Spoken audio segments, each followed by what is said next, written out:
Gempa berkekuatan 7,1 skala Richter mengguncang Jepang pada Kamis 8 Agustus 2024 sore. Badan Meteorologi Jepang menyebut pusat gempa berada di sekitar prefektur Miyazaki. Kuatnya guncangan gempa terekam oleh kamera CCTV yang terpasang di perkantoran, bandara hingga pantai. Meski getaran begitu kuat, tidak ada laporan kerusakan signifikan akibat bencana alam itu. Badan Meteorologi juga telah mengeluarkan peringatan tsunami untuk wilayah pesisir Miyazaki. Namun, ketinggian tsunami diperkirakan hanya sekitar 1 meter. Masyarakat pun dihimbau untuk menjauhi pantai dan bantaran sungai.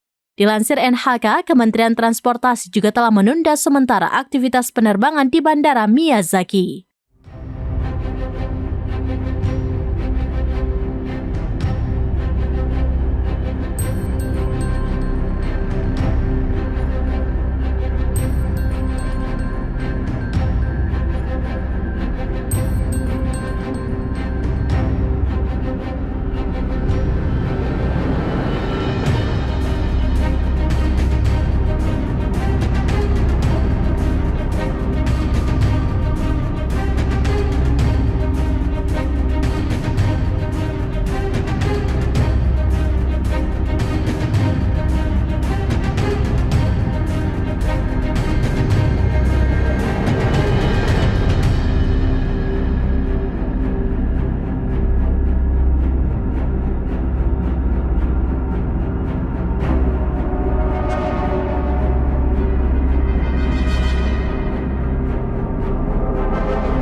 Download Tribun X sekarang, menghadirkan lokal menjadi Indonesia.